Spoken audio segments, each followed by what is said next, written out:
இன்றைக்கி என்ன கேக் ஆர்டர்னு பார்க்குறாங்களா? இந்த கஸ்டமர் நம்மகிட்ட வந்து 2 kgயில் 2 டயர் கேக் தான் கேட்டிருந்தாங்க. எல்லா கஸ்டமரும் கேக் ஆர்டர் பண்ணும்போது அவங்களுக்கு என்ன வேணுமோ அதை ஆட் பண்ணி தர சொல்லுவாங்க. ஆனால் இந்த கஸ்டமர் மட்டும்தான் எது வேண்டாமோ அதை மட்டும் சொன்னாங்க. க்ரீம் அதிகமாக போட வேணான்னு சொல்லிட்டாங்க. ஃபாக்ஸ் பால் எதுவும் யூஸ் பண்ண வேணாங்க அப்படின்ட்டாங்க. முடிஞ்ச வரைக்கும் எல்லாமே க்ரீமை வச்சு பண்ணிடுங்க அப்படின்னு சொல்லிட்டாங்க. அவங்க அடிஷ்னலாக ஆட் பண்ணது ஒன்றே ஒன்று மட்டும்தான். கேக் வந்து எனக்கு க்ரீன் அண்ட் எல்லோ கலரில் இருந்தால் மட்டும் போதும் சிஸ்டர் அப்படின்னு தான் சொன்னாங்க.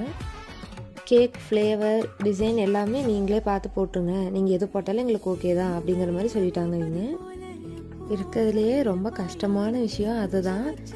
ஒரு டிசைன் அனுப்பி இதையே பண்ணிடுங்க அப்படின்னு சொல்லியிருந்தா கூட பண்ணியிருக்கலாங்க.